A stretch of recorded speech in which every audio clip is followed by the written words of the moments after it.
Il Premier si presenta alle Camere e pone l'accento su scuola, giovani, donne, Europa, applausi dalle categorie economiche, Anna Mareschi Danieli un discorso di alto profilo da statista. Partita questa mattina dalla questura di Pordenone la vaccinazione per le forze dell'ordine, intanto il Friuli Venezia Giulia ripiomba nell'incubo della zona arancione assieme ad altre 5 regioni. 3 persone aggredite con violenza a Monrupino da un gruppo di ragazzi probabilmente alterati dall'alcol. Il racconto dell'esponente della comunità LGTB è stato un attacco omofobo. Dopo 40 anni salta il tradizionale pranzo del mercoledì delle ceneri offerte dal sindaco di Udine a tutta la giunta a causa restrizioni Covid, ma nel capoluogo friulano tutte le osterie hanno proposto la pietanza ad inizio quaresima. Dura 20 secondi la gara del gigante parallelo di Lara della Mea, la 22enne tarvisiana ha subito un grave infortunio al ginocchio, recuperata con la barella, è stata portata in ospedale a Cortina.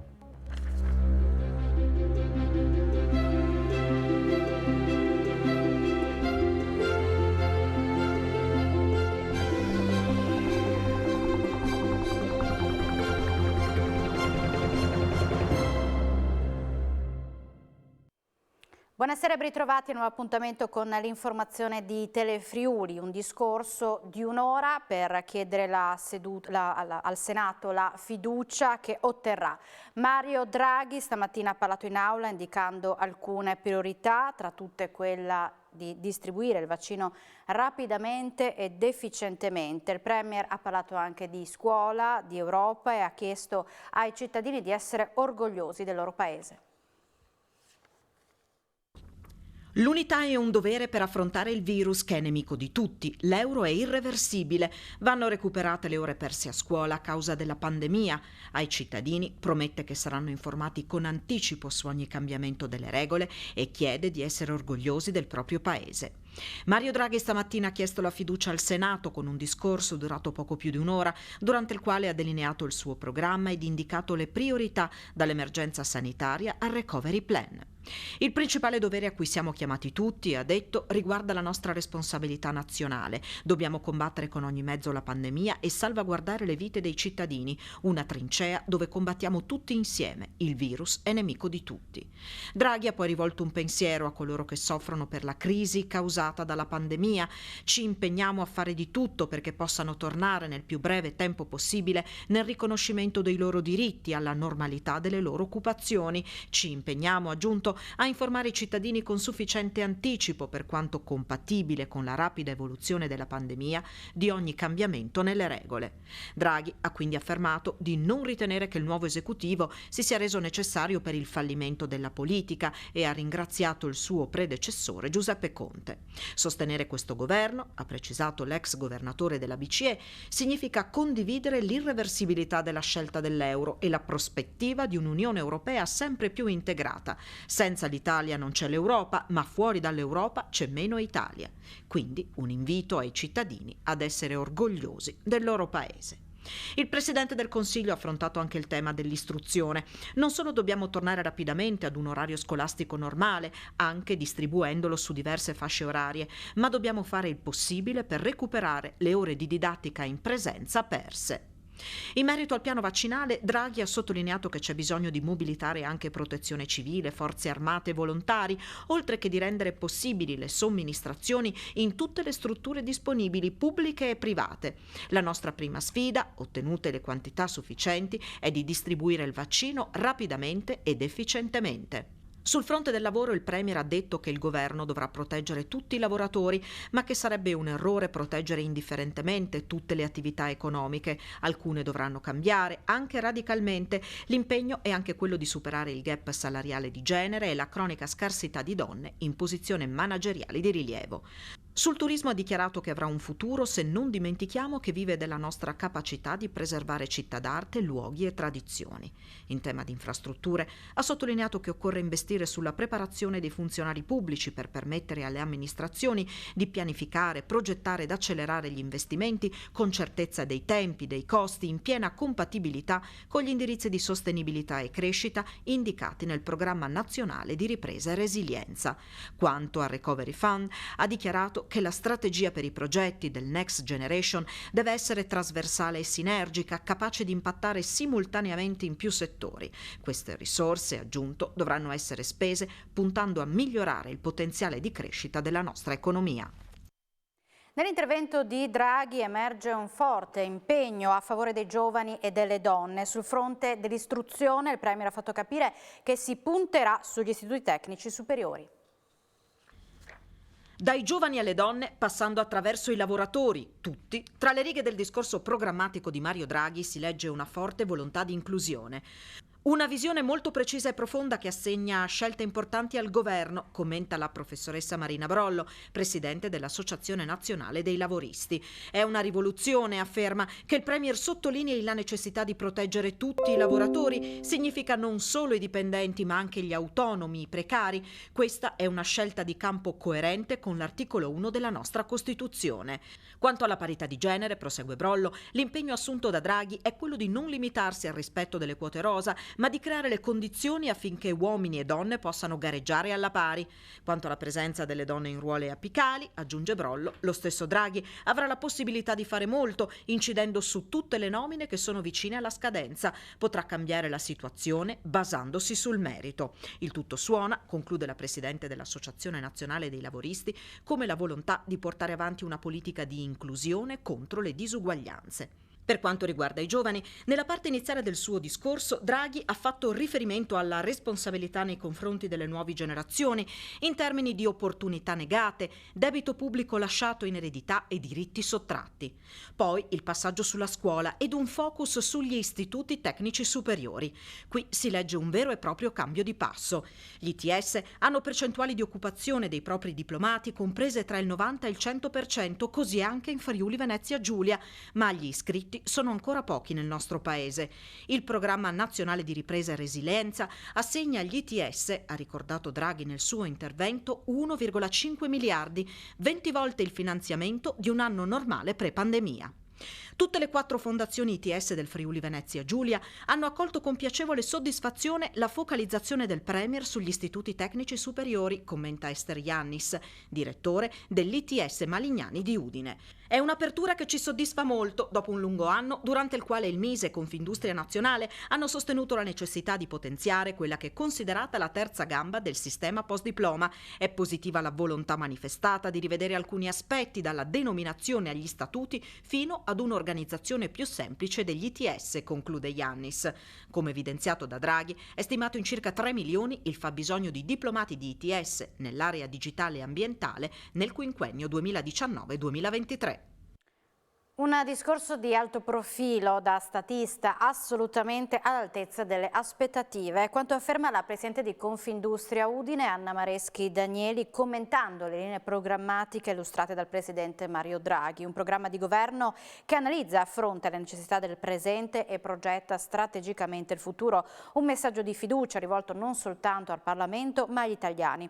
Nel discorso, sottolinea Anna Mareschi Danieli, abbiamo ascoltato 2 parole chiave: responsabilità e dovere, con un preciso richiamo all'unità per fare le riforme e affrontare anche l'emergenza.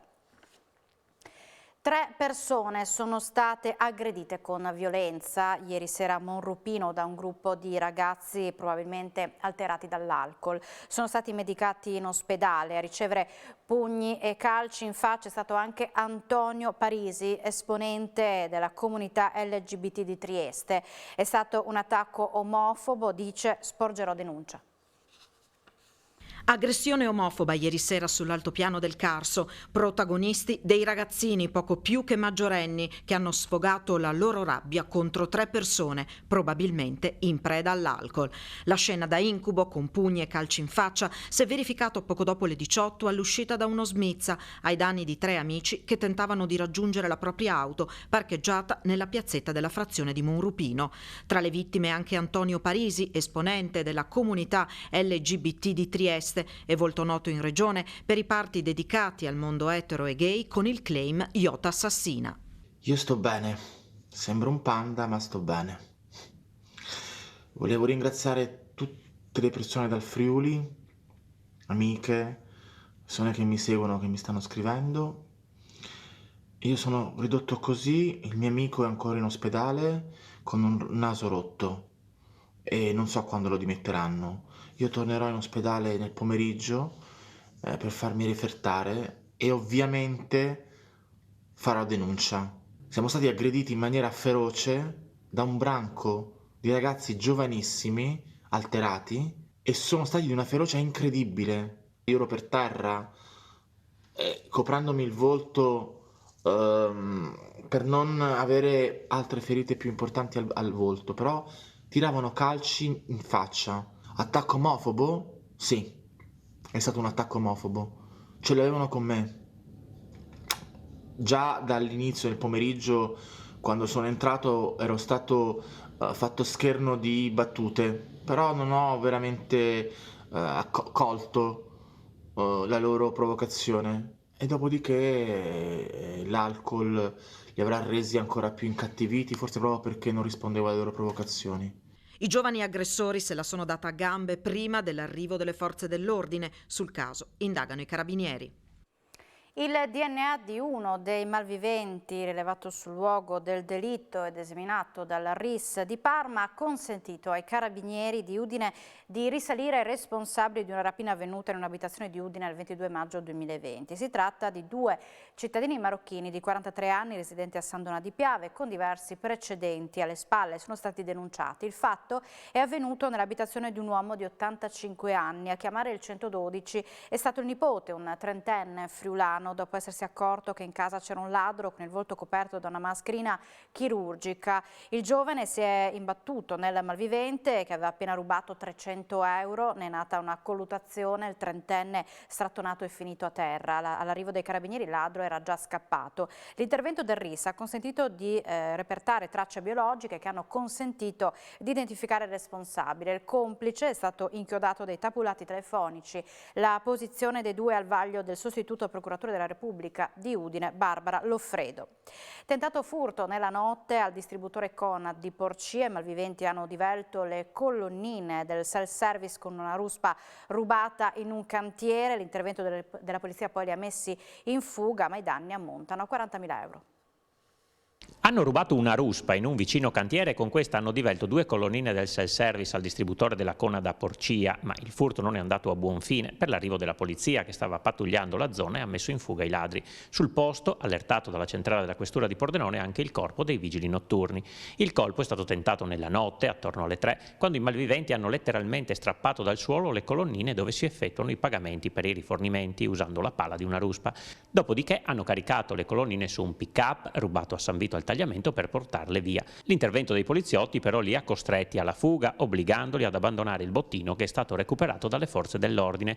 I ladri sono scappati a piedi attraverso i campi e, come scoperto in seguito, hanno rubato un'auto al baretto di Porcia facendo perdere le tracce. Nulla è stato rubato, ma i danni sono ingenti. Il direttore della Conad, Stefano Ormentini, questa mattina ha sporto denuncia in questura. Il contenuto delle colonnine che svuotiamo ogni mattina, racconta il direttore, era minimo, poco più di 200 euro, mentre i danni sono nell'ordine dei 40.000 euro. Senza l'intervento della polizia, che ringrazio, avrebbero potuti essere molti di più, conclude. I poliziotti intanto sono al lavoro per ricostruire l'intero accaduto e cercare di risalire agli autori del gesto.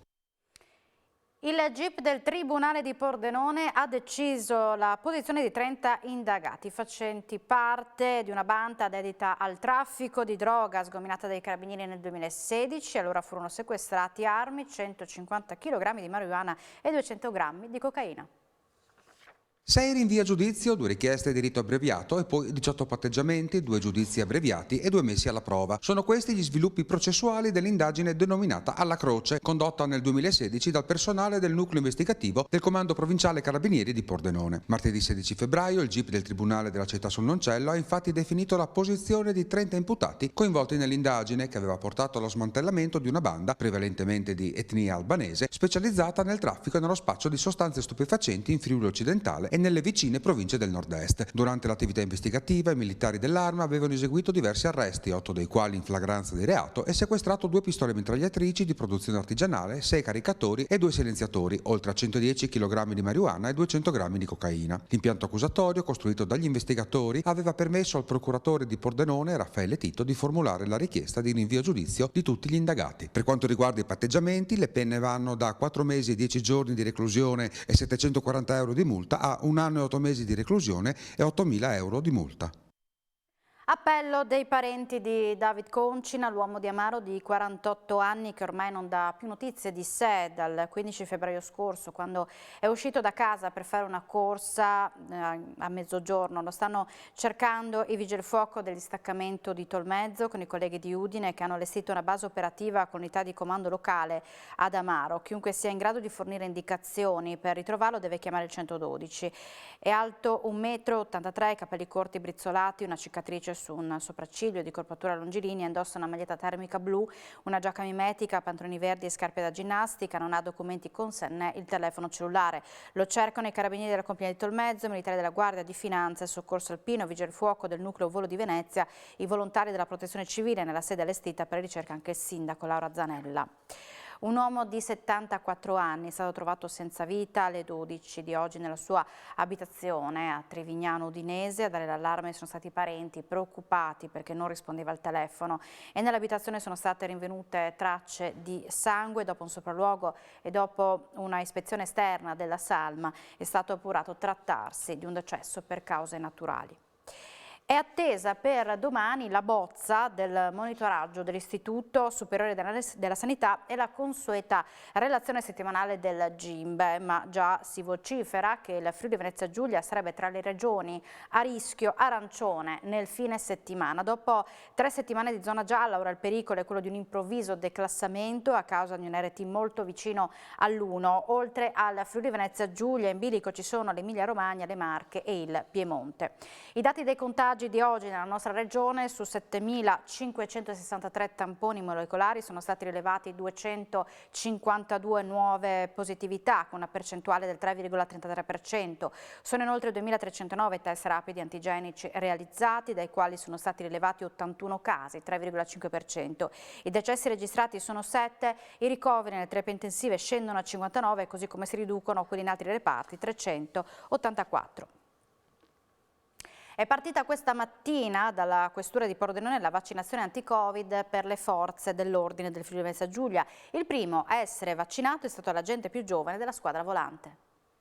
È partita questa mattina alle 8:30 nella Questura di Pordenone la vaccinazione anti-Covid riservata alle forze dell'ordine nel Friuli Venezia Giulia. L'Ufficio Sanitario Provinciale della Polizia di Stato ha somministrato il vaccino agli uomini della squadra volante e nei prossimi giorni saranno coinvolti anche gli altri reparti. Alta l'adesione tra il personale della Questura, che ha toccato l'81%. Sono veramente contento, anche un po' commosso, perché, ripeto, spesso e volentieri operatori della polizia stradale piuttosto che delle volanti negli interventi quotidiani non sempre possono rispettare il distanziamento. I primi 2 a essere vaccinati sono stati l'agente più giovane delle nostre volanti, un 24enne, l'agente rifugio arrivato appena un anno fa, e il dirigente delle volanti. L'altro aspetto è che in tutto questo anno di pandemia del comparto volanti nessun operatore si è contagiato, quindi a riprova che hanno saputo preservare se stessi per preservare la collettività. In futuro l'ufficio sanitario affiancherà l'ASFO, dove necessario, nella somministrazione al personale delle altre forze dell'ordine, come vigili del fuoco, prefettura, polizia locale. In prima battuta sarà inoculato il vaccino AstraZeneca, riservato agli under 55, ma in futuro sarà interessato anche il personale meno giovane, probabilmente con il vaccino di Moderna. Sono stati forniti i vaccini AstraZeneca, sicuramente efficaci, riservati ad una fascia ricompresa tra i 18 e i 55 anni, e solo 50 al giorno dalle 9 alle 19 fino a venerdì, poi calendarizzeremo anche altre eventuali somministrazioni. In regione in soli 3 giorni sono già 54.000 gli anziani che si sono prenotati la prima dose di vaccino anti-Covid, ovvero il 65% degli ultra ottantenni. Tra questi circa 15.000 anziani in situazione di fragilità. Nessuno fa chiacchiere, ha spiegato il vicegovernatore Riccardi, rispondendo oggi a una serie di interrogazioni e risposta immediata sul tema. Riccardi durante il question time ha anche assicurato che gli over 80 che non sono in grado di recarsi in maniera autonoma o assistita nelle sedi indicate riceveranno l'inoculazione a domicilio. Per quanto riguarda il coinvolgimento nel piano di vaccinazione dei medici di medicina generale, invece il vicepresidente ha spiegato che i medici di famiglia potrebbero avere un ruolo fondamentale soprattutto nelle vaccinazioni del siero AstraZeneca, vaccino che non richiede particolari condizioni di conservazione e al momento limitato ai soli under 55. Al momento però si attende ancora la stipula dell'accordo collettivo a livello nazionale per procedere con l'utilizzo di questi medici. La fatina della televisione italiana, Maria Giovanna Elmi, si è sottoposta al vaccino anti-Covid questa mattina al poliambulatorio di Tarvisio. Oggi infatti era la giornata in cui partivano i vaccini per gli over 80 della Valcanale. Si è presentata questa mattina assieme al marito, Gabriele Massarutto, sono stati tra i primi a cui è stato somministrato l'antidoto contro il virus. Sul suo profilo Facebook la foto e la sua soddisfazione nel commento: qui a Tarvisio organizzazione e precisione, fantastico. Quanto devono preoccuparci le varianti del Covid in circolazione? Dobbiamo attenerci nuove misure restrittive anche in Friuli Venezia Giulia? Sono alcune delle domande alle quali risponderanno in diretta gli esperti che interverranno nella puntata di questa sera di Elettroshock, in onda alle 21. In studio saranno presenti il professor Fabio Barbone, epidemiologo a capo della Task Force Sanitaria Regionale, Carlo Tascini, direttore della Clinica Malattie Infettive dell'Ospedale di Udine, e Gianna Zamaro, a capo della Direzione Centrale Salute della Regione. Durante la puntata faremo il punto sulle vaccinazioni anti-Covid e cercheremo di capire quali saranno le prossime categorie coinvolte nella profilassi. Un quadro economico drammatico che non tiene conto dello stop ulteriore alla montagna. Il terziario è profondamente in crisi causa pandemia e oggi la categoria ha fatto il punto promuovendo l'operato della Regione e chiedendo al governo serietà. Sono 51.000 le imprese che in regione operano nel terziario su un totale di 78.000. Di queste, a causa della pandemia e della contrazione del 12% dei consumi, 2.000 rischiano di chiudere. È il quadro che emerge dall'analisi di Confcommercio e FVG tramite Format Research. Purtroppo alla fine del 2020 abbiamo registrato un brusco rallentamento del clima di fiducia non soltanto in Friuli Venezia Giulia ma anche nel resto del Paese. Il tessuto delle imprese del terziario del Friuli Venezia Giulia però reagisce meglio per quanto possibile rispetto a quanto sta avvenendo in Italia. A pagare il prezzo più alto ricezione turistica, meno 65% degli incassi, meno 55% per la ristorazione, meno 40% per il dettaglio non alimentare. Le assunzioni sono calate del 37% rispetto al 2019, mentre con lo stop del blocco dei licenziamenti ci potrebbe essere un taglio del 15% del personale. Verso metà del mese di marzo licenzierò il terzo decreto ristori. Stiamo interloquendo con il governo centrale anche per quanto riguarda invece gli indennizzi, che sono una cosa un po' diversa. Non ci voleva quest'ultimo blocco della stagione sciistica. Nel giorno del primo discorso al Senato di Mario Draghi, al nuovo governo Confcommercio chiede soprattutto serietà. Prima cosa ci aspettiamo che tutti gli esperti stiano un po' zitti, questo è il vero lockdown che dovrebbe essere fatto. Seconda, che ci sia un governo che unisce il problema sanitario, importantissimo, al problema economico. A Trieste intanto ci si muove per supportare le piccole imprese con la creazione di una piattaforma dedicata alla vendita online. Del commercio online di vicinato con i negozi geolocalizzati, dove poter dare un servizio come Confcommercio regionale in supporto a questi negozi per cercare di, non dico di andare contro Amazon, ma di dare una specializzazione, un servizio specializzato alla città e alla regione. La catena di profumerie Douglas, che in Friuli Venezia Giulia ha 17 negozi occupando 88 persone, ridurrà il numero di punti vendita con la chiusura di 5 negozi, tra i quali Udine, Via Rialto, Cittafiera, Trieste, Lettori d'Europa, Cervignano e Gemona, al centro commerciale Le Manifatture, all'interno dei quali lavorano 22 addette. A comunicarlo la Filcam CGL dopo l'incontro con la direzione italiana della multinazionale tedesca, che nei giorni scorsi aveva manifestato l'intenzione di avviare un severo piano di ristrutturazione in Europa e in Italia intenderebbe chiudere 128 negozi entro giugno del 2022. E per il Friuli Venezia Giulia il 2019 è stato l'anno record per l'illegalità ambientale, con una crescita di reati del 35,4% rispetto al 2018. Le forze dell'ordine ne hanno accertati 544, denunciato 345 persone ed emesso per la prima volta 8 ordinanze di custodia cautelare. La situazione riscontrata in Friuli Venezia Giulia si avvicina a quella della Lombardia, dove si registrano 0,2 reati contro l'ambiente ogni chilometro quadrato, che in Italia è al 7° posto, e supera di poco quella del Veneto, dove l'incidenza dei reati ambientali è di 0,17 ogni chilometro quadrato. Dopo 40 anni salta il tradizionale pranzo del mercoledì delle ceneri offerto dal sindaco di Udine a tutta la giunta a causa restrizioni Covid, ma nel capoluogo friulano tutte le osterie hanno proposto la tipica pietanza d'inizio Quaresima. Finito il periodo di carnevale si entra in Quaresima e come da tradizione nel mercoledì delle ceneri si mangia la ringa, un piatto tipico friulano. Sì, è il mercoledì delle ceneri. Siccome è il primo giorno di Quaresima è anche un giorno in cui la religione dice di mangiare di magro. Di magro significa mangiare la ringa, è uno dei piatti praticamente tradizionali che si consuma in questa ricorrenza. Dottor Bergamini, la tradizione delle ceneri a livello culinario a Udine, ce la racconti? Si prenotava per tempo un qualche locale, normalmente io andavo a Roma in via Poscolle, locale storico eccetera, e insieme con gli amici si mangiavano i piatti della tradizione, cioè reghe con la sivole e rati. Oggi è la tradizione che il sindaco di Udine ospitava tutti gli assessori comunali ad un pranzo a base di arringa. Purtroppo a causa del coronavirus non si possono fare questi incontri perché il massimo per potersi sedere a tavola di 4 persone, la giunta comunale è formata da 10 assessori e quindi quest'anno per la prima volta dopo, ripeto, una tradizione che va avanti almeno da 30-40 anni, abbiamo sospeso questa bellissima usanza.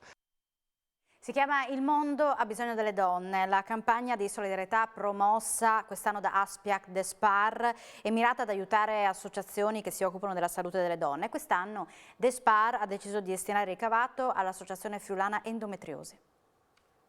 Sarà devoluto all'Associazione Endometriosi il ricavato della campagna di solidarietà Il mondo ha bisogno delle donne di Despar, giunta al 10° anno. A partire dal 20 febbraio a ogni cassa si potrà arrotondare lo scontrino per devolvere quella piccola somma alla ricerca contro questa ancora troppo dimenticata malattia. Questa iniziativa della Despar appunto inizia il 20 febbraio su tutti i punti vendita del territorio del Friuli Venezia Giulia, compreso fino al 7 marzo.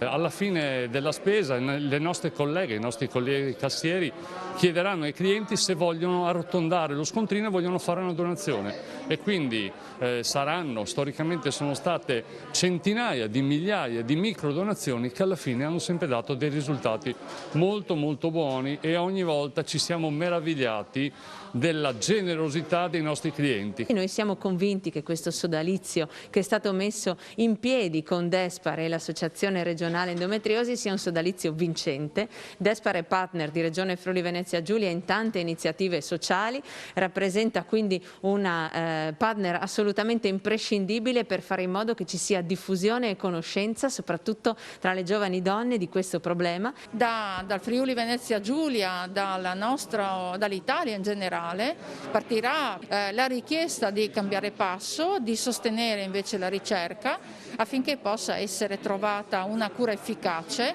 perché non possiamo assolutamente accettare che il 10% delle donne soffrano in questo silenzio.